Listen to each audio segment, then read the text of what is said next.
Good morning students, my self Ravindra Kumar Singh और आप सभी का इस क्लास 9th की बायोलॉजी क्लास में बहुत स्वागत है। स्टूडेंट्स, हम जानते हैं इसके प्रीवियस में हम देख चुके हैं क्लास 9th से प्रीवियस टॉपिक से रिलेटेड सेल्स के इंट्रोडक्शंस के बारे में, सेल से रिलेटेड उनके डिस्कवरी के बारे में, सेल से रिलेटेड उनके थ्योरी के बारे में। ठीक है स्टूडेंट्स, हमने देखा इसके प्रीवियस में सेल से रिलेटेड कुछ उसके इंट्रोडक्शंस की व्हाट इज सेल, ये सेल वर्ड आया कहाँ से। ठीक है स्टूडेंट्स, उसके बाद हमने ये देखा कि इस सेल के लिए डिफरेंट ऐसे साइंटिस्ट लोग आए जो सेल में, सेल के डिस्कवर में, सेल के इंटरनल सब एटॉमिक सब स्ट्रक्चर्स की खोज के लिए डिफरेंट प्रकार के साइंटिस्ट लोग ने आया और उन्होंने सेल्स के बारे में डिस्कवरी किया। ठीक है स्टूडेंट्स, उसके बाद हमने देखा कि अलग अलग प्रकार के साइंटिस्ट लोग ने अलग अलग प्रकार के सब स्ट्रक्चर, सेल के सब स्ट्रक्चर्स के बारे में खोज किया।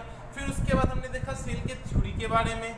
बहुत सारे ऐसे साइंटिस्ट हैं जो सेल के बारे में अलग अलग स्टेटमेंट देने लगे, जैसे में एस्काइडन साहब, स्कॉन साहब, ये तो ऐसे साइंटिस्ट थे जिन्होंने ये बोला क्या कि जितने भी प्लांट्स इस अर्थ पर क्या है मौजूद है वो सारे के सारे प्लांट्स एक स्मॉलेस्ट यूनिट के मिलने से बने हुए हैं, दैट इज द क्या सेल। जितने भी एनिमल्स हैं all are compose of tiny units, that is called cell. बस इन दोनों को एक स्टेटमेंट को मिला के एक 1855 में आर विचोर साहब आए और दोनों के स्टेटमेंट को मिला के उन्होंने एक न्यू प्रकार के स्टेटमेंट दिया कि जितने भी प्लांट्स और एनिमल इस अर्थ पर सर्वाइव कर रहे हैं वो सारे के सारे अपने प्री एग्जिस्टिंग ऑर्गेनिज्म से क्या कर रहे हैं, डेवलप किए जा रहे हैं, ना कि उनका डेवलपमेंट किसी दूसरे मेथड से हो रहा है। ठीक है स्टूडेंट्स, यानी कि all plants and animal are compose of tiny units, that is called cell. ये स्टेटमेंट आर विचोर साहब का था। ठीक है, तो सेल थ्योरी में हम अपने नेक्स्ट वीडियो में सेल थ्योरी के प्रीवियस तक की रुक चुके थे। आज हम अपने नेक्स्ट वीडियो में सेल थ्योरी के कुछ स्टेटमेंट के बारे में पढ़ेंगे कि सेल थ्योरी के बारे में क्या स्टेटमेंट दिया गया, सेल थ्योरी कहता क्या है, इसके बारे में हम आज ब्रीफ एक्सप्लेन करेंगे। ठीक है स्टूडेंट्स, आपको बताते चले अकॉर्डिंग टू सेल थ्योरी के अकॉर्डिंग बोला गया कि all organism are composed of cell and cell product. Cell theory का सबसे पहला स्टेटमेंट यह होता है कि जितने भी ऑर्गेनिज्म हैं सारे के सारे ऑर्गेनिज्म किससे बने हुए हैं, सेल और सेल के प्रोडक्ट। सेल के प्रोडक्ट इन सेंस कहने का मतलब सेल के द्वारा रिलीज होने वाले उनके जो इंपॉर्टेंट सब्सटेंस है उनके द्वारा। ठीक है, तो सेल थ्योरी का सबसे पहला स्टेटमेंट यही कहता है कि all organism are composed of cell and cell products. ठीक है, जितने भी ऑर्गेनिज्म इस अर्थ पर हैं, लिविंग जितने भी ऑर्गेनिज्म इस अर्थ पर है, चाहे वो प्लांट से बिलोंग करें या माइक्रो ऑर्गेनिज्म से बिलोंग करें या एनिमल से बिलोंग करें, सारे के सारे ऑर्गेनिज्म्स एक टीनी यूनिट से बने हुए हैं and that's a tiny unit known as क्या, सेल और सेल के प्रोडक्ट्स। ठीक है, सबसे पहला स्टेटमेंट ये सेल थ्योरी का। And the second statement students कि all metabolic reactions takes place in cell. जितने भी मेटाबॉलिक रिएक्शंस हमारे अंदर होते हैं, सेल्स के अंदर भी उतने सारे मेटाबॉलिक रिएक्शंस क्या होते हैं स्टूडेंट्स, ऑकर्स होते हैं। ठीक है, तो सेल्स के अंदर भी सारे मेटाबॉलिक रिएक्शंस ऑकर्स होते हैं। जैसे में हमने आपको बताया amoeba is a single cell, but अगर न्यूट्रिशन के कंडीशंस में देखा जाए तो nutrition will occur 5 steps in amoeba, ingestion, digestion, absorption, assimilation and the last egestions. मतलब कोई पर्टिकुलर प्लेस, कोई पर्टिकुलर ऑर्गन्स नहीं होता जिससे वो भोजन को इंगेस्ट करे या बॉडी से इगेस्ट कर पाए, बट होता तो है ना, ये सारे बायोलॉजिकल एक्टिविटी उसके अंदर होता तो है ना। एंजाइम्स भी है जो भोजन को ब्रेक डाउन करता है, उसके अंदर भी एसिमिलेशंस का कंडीशंस ऑकर होता है। तो वेरियस प्रकार की एक्टिविटी क्या होती है स्टूडेंट्स, उनके अंदर काम करती हैं। तो हमने बोला क्या कि जितने भी मेटाबॉलिक, हम ऑलरेडी बता चुके हैं मेटाबॉलिक का अर्थ हो गया एनाबॉलिक या कैटाबॉलिक। ठीक है स्टूडेंट्स, मेटाबॉलिक एक्टिविटी दो प्रकार के होते हैं, एनाबॉलिक और catabolic. Anabolic in sense synthesise,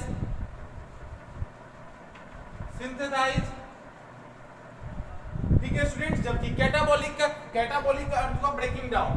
क्या, ब्रेकिंग डाउन। ठीक है स्टूडेंट्स, तो सेल के अंदर जितने भी मेटाबॉलिक रिएक्शन है, चाहे वो बनने से रिलेटेड हो या ब्रेकिंग डाउन से रिलेटेड हो, सारे एक्टिविटी सेल के अंदर स्टूडेंट्स ऑकर्स होते हैं। ठीक है, तो सेल थ्योरी की दूसरी स्टेटमेंट है कि all metabolic reactions takes place inside the cell. And the third, cells are structure and functional unit of life. Cell theory का जो तीसरा स्टेटमेंट है कि यह सेल ही है जो किसी भी ऑर्गेनिज्म को उसका स्ट्रक्चर प्रोवाइड करता है। और अगर हम जानते हैं किसी भी ऑर्गेनिज्म को अगर स्ट्रक्चर प्रोवाइड ना किया गया तो फिर वो फंक्शन कैसे कर पाएगा। सपोज दैट हमारी ये उंगली है, तो इस उंगली के ये उंगली बना किस चीज से, सेल के मिलने से। इसका स्मॉलेस्ट यूनिट क्या है, सेल। तो ये सेल ही ग्रुप ऑफ सेल मिलते गया तभी ना इसका स्ट्रक्चर का फॉर्मेशन हुआ, और इसका स्ट्रक्चर बना तभी नहीं हमको मूवमेंट करने में मदद करता है। So cell is that tiny units which provide structural and functional unit to all organism। यह सेल ही है जो किसी भी ऑर्गेनिज्म के स्ट्रक्चरल और फंक्शनल यूनिट को क्या करता है, डिफाइन करता है। ठीक है स्टूडेंट्स, फिर नेक्स्ट जो है all cells arise from pre-existing cell only। जितने भी सेल्स जो डेवलप्ड होते हैं वो सेल्स कहां से डेवलप होते हैं, तो अपने प्री एग्जिस्टिंग ऑर्गेनिज्म। आप क्लास 10 के एक एवोल्यूशन चैप्टर एवोल्यूशन टॉपिक है, हेरिडिटी एवोल्यूशन, उसमें हम देखते हैं कि कैसे हमारा बदलाव हुआ, हमारे बाद कैसे जनरेशन बाय जनरेशन में चेंजिंग आते गया, और एनिमल के अंदर चेंजिंग आने के अकॉर्डिंग हमारे ह्यूमन मतलब कि एक ह्यूमन का फॉर्मेशन हुआ। अर्ली मानव, पहले हम अर्ली मानव कंडीशन में थे, उनके कैरेक्टर्स में कैसे चेंजिंग आया, फिर हम कैसे डेवलप हुए। तो यहाँ पर रिप्रोडक्शन नहीं हुआ, यहाँ पर हमारे प्री एग्जिस्टिंग पेरेंट्स में उसके कैरेक्टरिस्टिक्स, उसके बिहेवियर में कंटिन्यू चेंजिंग होते चला गया, और जिसका कंडीशन हुआ कि फिर एक न्यू प्रकार के कैरेक्टरिस्टिक्स का डेवलपमेंट हुआ, वो हम लोग आ गए। ठीक है, तो सेम वही कह रहा कि जितने भी सेल्स है वो मतलब कि स्पॉन्टेनियसली सडन बनते नहीं हैं, तो वो आते कहां से हैं, तो वो सिर्फ अपने प्री एग्जिस्टिंग ऑर्गेनिज्म की मदद से क्या होते हैं, डेवलप्ड होते हैं। ठीक है स्टूडेंट्स, कैसे, तो सेल डिवीजन करके। जितने भी सेल्स, किसी भी टाइप के सेल्स जो आते हैं, तो वो क्या अचानक बंद थोड़ी जाते हैं, स्पॉन्टेनियसली सडन बंद थोड़ी जाते हैं, नहीं, वो अपने उनके जो प्री एग्जिस्टिंग ऑर्गेनिज्म है, जैसे में अमीबा के अंदर क्या हुआ, अमीबा अपने ही मेम्ब्रेन, अपने ही पार्ट्स को जब मैच्योर हो गया तो दो भाग में क्या कर लेता है, डिवाइड कर लेता है। ठीक है स्टूडेंट्स, और दो भाग में डिवाइड किया तो एक ही अमीबा से दो डॉटर न्यूक्लिक अमीबा का फॉर्मेशन हुआ, एक ही बॉडी से दो डॉटर न्यूक्लिक बॉडी का फॉर्मेशन हुआ। तो यानी कि अमीबा का पेरेंट्स बॉडी उसके लिए क्या हो गया, प्री एग्जिस्टिंग, मतलब कि अमीबा जो हो गया उस अपने डॉटर सेल के लिए प्री एग्जिस्टिंग ऑर्गेनिज्म हो गया, और डॉटर सेल क्या हो गया, न्यू प्रकार के सेल्स हो गए। ठीक है, तो जितने भी सेल्स का फॉर्मेशन होता है वो अपने प्री एग्जिस्टिंग ऑर्गेनिज्म की मदद से, अपने प्री एग्जिस्टिंग सेल की मदद से क्या होते हैं, डेवलप्ड होते हैं, वो भी सेल डिवीजन की मदद से। तो हमने देखा ना कि अमीबा के अंदर सेल डिवीजन ना होता है, पहले उनका सेल मेम्ब्रेन क्या होता है, रप्चर होता है, फिर उसके बाद न्यूक्लियस लेंथनेंस होने लगता है, कुछ समय बाद साइटोप्लाज्म न्यूक्लियस को कंटेन करने के लिए क्या होता है, चारों तरफ से कवर करता है, फिर आफ्टर जब देखता है कि मैच्योर हो गया तो दोनों एक पेरेंट्स अमीबा दो डॉटर न्यूक्लिक अमीबा के रूप में क्या हो जाता है, सेपरेट हो जाता है, और इस प्रकार अमीबा का फॉर्मेशन होता है। तो चौथा थ्योरी ये कह रहा कि जितने भी सेल्स हैं वो सडन रूप से बनते नहीं है, वो अपने प्री एग्जिस्टिंग ऑर्गेनिज्म की मदद से ही क्या होते हैं, डेवलप होते हैं। ठीक है स्टूडेंट्स, वो भी किसकी मदद से, ओनली डिवीजन ऑफ सेल की मदद से। ठीक है स्टूडेंट्स, नेक्स्ट जो स्टेटमेंट है, every organism starts its life as a single cell.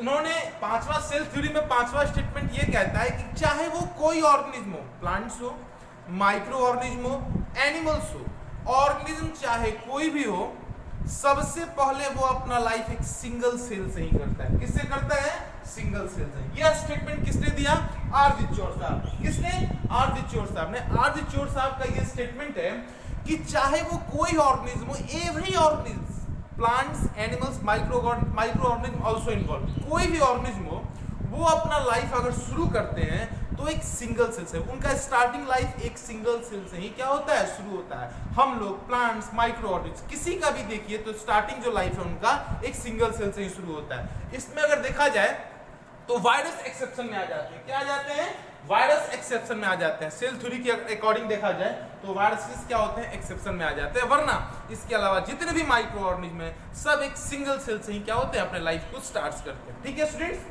तो ये था सेल थ्योरी। ठीक है, सेल थ्योरी में ये ऐसे स्टेटमेंट है जो ये हमको फाइंड आउट करने में मदद करते हैं कि यह सेल कितना अधिक इंपॉर्टेंट है किसी ऑर्गेनिज्म के लाइफ के लिए, किसी ऑर्गेनिज्म के स्ट्रक्चर के लिए, किसी ऑर्गेनिज्म के बिहेवियर के लिए, किसी ऑर्गेनिज्म के लाइफ को सस्टेन करने के लिए यह सेल कितना अधिक इंपॉर्टेंट है। सेल थ्योरी में हम क्या कर पाते हैं, इसके बारे में अच्छे से पढ़ पाते हैं। ठीक है स्टूडेंट्स, अब बात रही कि अगर सेल के बारे में, सेल के इंटरनल सब स्ट्रक्चर के बारे में, सेल के इंटरनल सारे ऑर्गेनल्स के बारे में अगर हम प्रॉपर रूप से अध्ययन कर पाते हैं, प्रॉपर रूप से देख पाए, प्रॉपर रूप से उनके बारे में डिस्कवर कर पाए, तो किसकी मदद से, तो by the help of instruments, and that's instruments is known as microscope. चाहे वो सेल हो, सेल के अंदर इंटरनल सब स्ट्रक्चर ऑर्गन्स हो, चाहे वो कोई भी इंटरनल ऑर्गन्स हो, सेल के अंदर या सेल के आउटर साइड में कोई भी ऐसा पार्ट्स हो, अगर हम उनके बारे में आज प्रॉपर रूप से स्टडी कर पाते हैं, अगर प्रॉपर रूप से उनके बारे में आज हम जान पाते हैं, तो किसकी मदद से? Bye the help of microscope, bye the help of microscope. ठीक है स्टूडेंट्स, तो हम जानेंगे कि ये माइक्रोस्कोप कैसे क्या होता है, कैसे ये सेल को डिस्कवर करने में, कैसे सेल के इंटरनल सब स्ट्रक्चर्स के बारे में खोज करने में ये क्या किया, मदद किया। आखिर में ये माइक्रोस्कोप की क्वालिटी क्या है, कितने टाइप्स के माइक्रोस्कोप अभी हमारे एनवायरनमेंट में प्रेजेंट है, इनके बारे में हम क्या करेंगे स्टूडेंट्स, अब डिस्कस करेंगे। ठीक है स्टूडेंट्स, तो हम आपको बताते चले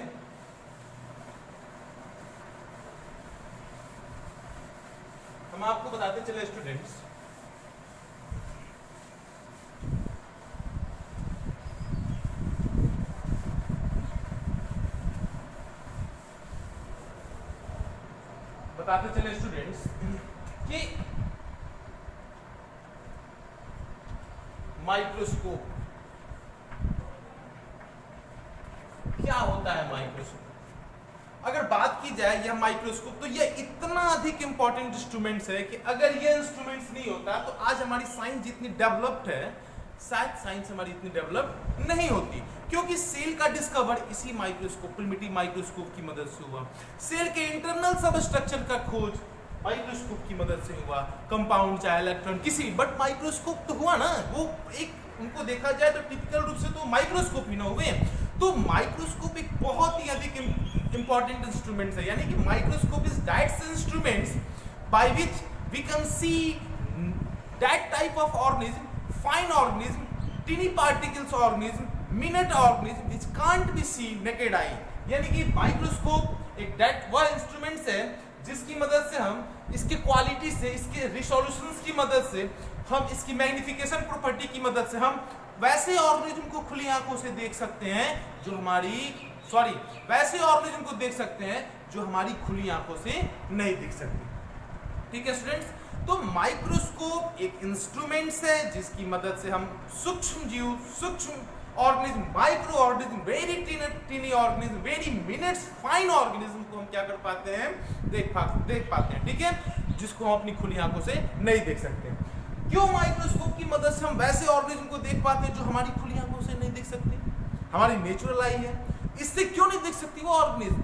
तो इसलिए क्योंकि माइक्रो ऑर्गेनिज्म, जो ऑर्गेनिज्म होते हैं वो माइक्रो होते हैं, और माइक्रो इन सेंस कहने का मतलब इतने छोटे होते हैं, एंजियोस्पर्म में चला जाए, एंजियोस्पर्म सबसे स्मॉलेस्ट यूनिट हो जाता है माइक्रो ऑर्गेनिज्म के कंडीशन में देखा जाए, माइक्रोन के कंडीशन में देखा जाए, माइक्रोन भी सबसे स्मॉलेस्ट यूनिट हो जाता है, तो माइक्रोन के कंडीशन में देखा जाए, और उतने छोटे ऑर्गेनिज्म को देखने की कैपेबिलिटी हमारे आईज के अंदर नहीं है। ठीक है स्टूडेंट्स, तो माइक्रोस्कोप का डिस्कवर किया गया। आपको बताते चले कि माइक्रोस्कोप का डिस्कवर इसलिए किया गया क्योंकि इसके पास मैग्निफिकेशन की प्रॉपर्टी होती है। मैग्निफिकेशन इन सेंस किसी भी ऑब्जेक्ट को हाईली लार्ज कर देना, किसी भी ऑब्जेक्ट को अधिक बड़ा कर देना, बिगर बना देना। ठीक है, कितना भी छोटा पार्टिकल्स को उसको बड़ा बना देना। ठीक है, यानी कि इसके पास मैग्निफिकेशन की प्रॉपर्टी पाई जाती है जिसकी मदद से हम किसी भी फाइन पार्टिकल्स, मिनट पार्टिकल्स को आसानी से खुली आंखों की मदद से क्या कर सकते हैं, इस इंस्ट्रूमेंट की मदद से देख सकते हैं। ठीक है स्टूडेंट्स, तो दैट इज कॉल्ड माइक्रोस्कोप। अब आपको बताते चले प्रेजेंट इन सेंस अगर देखा जाए तो माइक्रोस्कोप हमारे एनवायरनमेंट में आज दो कॉमन टाइप्स में पाए जाते हैं। ठीक है, यानी कि माइक्रोस्कोप बेसिकली दो कॉमन टाइप्स में पाए जाते हैं। दो टाइप्स होते हैं माइक्रोस्कोप, एक लाइट माइक्रोस्कोप जिसको कंपाउंड माइक्रोस्कोप के नाम से भी जाना जाता है। क्या जाना जाता है? Compound microscope. ठीक है स्टूडेंट्स, और एक लाइट माइक्रोस्कोप और एक इलेक्ट्रॉन माइक्रोस्कोप। एक इलेक्ट्रॉन माइक्रोस्कोप। ठीक है स्टूडेंट्स, यानी कि अगर अभी प्रेजेंट के कंडीशन में देखा जाए तो दो कॉमन टाइप्स के माइक्रोस्कोप हमारे एनवायरनमेंट में भी हैं।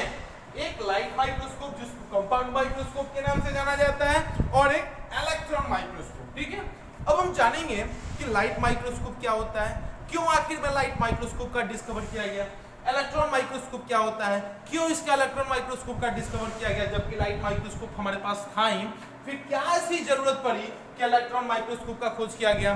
फिर ये जानेंगे कि लाइट माइक्रोस्कोप को कंपाउंड माइक्रोस्कोप क्यों कहा जाता है, क्या ऐसा कंडीशन है जिसकी मदद से हम लाइट माइक्रोस्कोप को कंपाउंड माइक्रोस्कोप कह सकते हैं। तो ये सारे ऐसे कुछ क्रिटिकल स्टेटमेंट हैं जिसको हम क्या करेंगे स्टूडेंट्स, वन बाय वन समझेंगे।